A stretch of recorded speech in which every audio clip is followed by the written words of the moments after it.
നമസ്കാരം, news prime മലയാളത്തിലേക്ക് സ്വാഗതം. ഇന്ത്യ രാജ്യത്ത് ഓരോ സംസ്ഥാനങ്ങളിലും നടക്കുന്ന നിയമസഭാ തെരഞ്ഞെടുപ്പിന്റെ ഫലം പുറത്തു വരുമ്പോൾ അതിലെ ക്രമക്കേടുകളുമായി ബന്ധപ്പെട്ട പ്രശ്നങ്ങൾ തന്നെ കുന്നുകൂടി കുമിഞ്ഞിരിക്കുകയാണ്.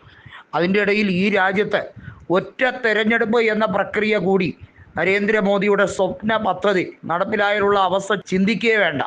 കാരണം പിന്നീട് BJPയുടെ വലിയ തോതിലുള്ള ഏകാധിപത്യ ഭരണം തന്നെയായിരിക്കും. ഇപ്പോഴും അത് തന്നെയാണ്. എന്നാൽ പിന്നീട് തിരഞ്ഞെടുപ്പ് ഈ രാജ്യത്ത് ഉണ്ടാവുകയില്ല എന്ന് തന്നെ പറയേണ്ടി വരുന്ന സാഹചര്യമാണ്. കാരണം ഈ രാജ്യത്ത് 4/3 ഭൂരിപക്ഷം തരൂ ഞങ്ങൾക്ക്, എന്നാലേ ഭരണഘടനയെ മാറ്റിമറിക്കാൻ കഴിയൂ എന്ന് ഒരു ഉളുപ്പും കൂടാതെ രാജസ്ഥാനിൽ ലോക്സഭാ തെരഞ്ഞെടുപ്പിന് ഒരു BJP സ്ഥാനാർത്ഥി പറഞ്ഞതാണ്. ആ BJP സ്ഥാനാർത്ഥി പരാജയപ്പെട്ടു. രാജസ്ഥാനിൽ നമുക്കറിയാം 25-ൽ 14 സീറ്റ് മാത്രമേ BJPക്ക് കിട്ടിയുള്ളൂ എന്നുള്ളത് അവരെ വലിയ വിഷണ്ണരാക്കിയ സംഭവമാണ്. 2014-ലും 19-ലും 25-ൽ 25 സീറ്റ് നേടിയെടുത്തതാണ്. ഗുജറാത്തിലെ കാര്യം ഒന്ന് നോക്കൂ. സൂററ്റിൽ എതിരായി പോലും സ്ഥാനാർത്ഥിയില്ല. അപ്പോഴാണ് സുപ്രീം കോടതി നിർണായക വിധി പുറപ്പെടുവിച്ചത്. നോട്ട് എന്നത് നിർണായക ഘടകമാണ്. കാരണം നോട്ട് എന്നത് ഈ രാജ്യത്തെ മുഴുവൻ വോയിസ്ലെസ് ആയിട്ടുള്ള, അതായത് ശബ്ദം ഉറക്കെ പറയാൻ കഴിവില്ലാത്ത, അതായത് അടിച്ചമർത്തപ്പെട്ടവരുടെ ശബ്ദമായാണ് നൺ ഓഫ് ദി എബോ എന്ന രീതിയിൽ, ഇവരിൽ ആരും യോഗ്യരല്ല എന്ന രീതിയിൽ നോട്ട് എന്ന ഓപ്ഷൻ കൊടുത്തിരിക്കുന്നത്. അത് തദ്ദേശ സ്വയംഭരണ തെരഞ്ഞെടുപ്പിൽ ഇല്ല. കാരണം എന്താണ്? അത് ചെറിയ വാർഡുകളിലേക്ക് പോയാൽ ചിലപ്പോൾ നോട്ട് ജയിക്കുന്ന സാഹചര്യം വരും. ഈ സാഹചര്യത്തിലാണ് BJPയുടെ നയങ്ങളെല്ലാം സുപ്രീം കോടതി കാറ്റിൽ പറത്തിക്കൊണ്ട് പുതിയ നീക്കത്തിന് തയ്യാറെടുക്കുന്നത്.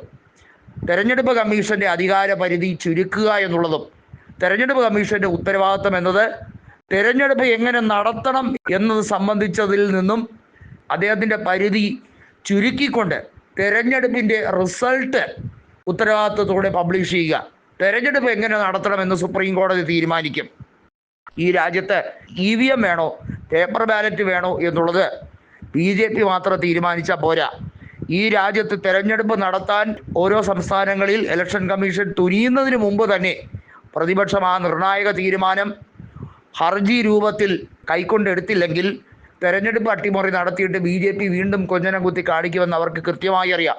അതുകൊണ്ടാണ് ബീഹാറിലും ഇനി അടുത്ത കൊല്ലം നടക്കാനിരിക്കുന്ന 5 നിയമസഭയിലൊക്കെയുള്ള തെരഞ്ഞെടുപ്പിനും ആദ്യ സൂചന നൽകിക്കൊണ്ട് പ്രതിപക്ഷം ഒന്നടങ്കം പറയുന്നത് EVM നിരോധിച്ചേ മതിയാവുകയുള്ളൂ.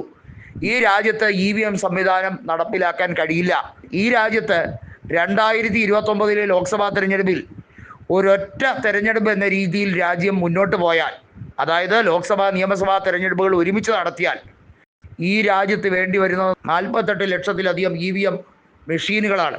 Electronic voting machine. ഇതെവിടെ നിന്ന് സംഘടിപ്പിക്കും? ഈ രാജ്യത്ത് പഴകിയതും തുരുമ്പിച്ചതും ദ്രവിച്ചതുമായിട്ടുള്ള EVMകൾ വീണ്ടും പൊടി തട്ടിയെടുത്ത് ഒന്നാമതേ EVMൽ ടാപ്പറിങ് കാണിക്കാമെന്നുള്ളത് വസ്തുതാപരമായി തെളിയിച്ചു കഴിഞ്ഞിരിക്കുകയാണ്. പ്രോഗ്രാമിലൂടെ മാനിപ്പുലേഷൻ നടത്താം, മറ്റൊരാൾക്ക് ഹാക്ക് ചെയ്യാം, സോഫ്റ്റ്വെയർ ഹാക്ക് ചെയ്യാം, അപ്ഡേറ്റ് ചെയ്യാം അതിനകത്ത് എവിഡൻസുകൾ. അപ്പോൾ ചുരുക്കി പറഞ്ഞാൽ EVMന് സുരക്ഷ ഒരുക്കുന്ന, ഇത്രയും അധികം പൊതുഖജനാവിന്ന് പണം ചിലവാക്കി അതിനുവേണ്ടി മാസങ്ങളോളം സുരക്ഷ ഒരുക്കുന്ന സംവിധാനം ഈ രാജ്യത്തിന് തന്നെ വഞ്ചിക്കലാണ് എന്ന സുപ്രീം കോടതിയിലേക്കുള്ള പ്രതിപക്ഷത്തിൻ്റെ ഹർജിക്കാണ് BJPക്ക് ഏറ്റവും വലിയ അടി കിട്ടുന്നത്. ഇനി ഈ കള്ളക്കളി കളിച്ച് നിങ്ങൾ ജയിക്കണ്ട എന്ന തീരുമാനത്തിലേക്കാണ് പോകുന്നത്.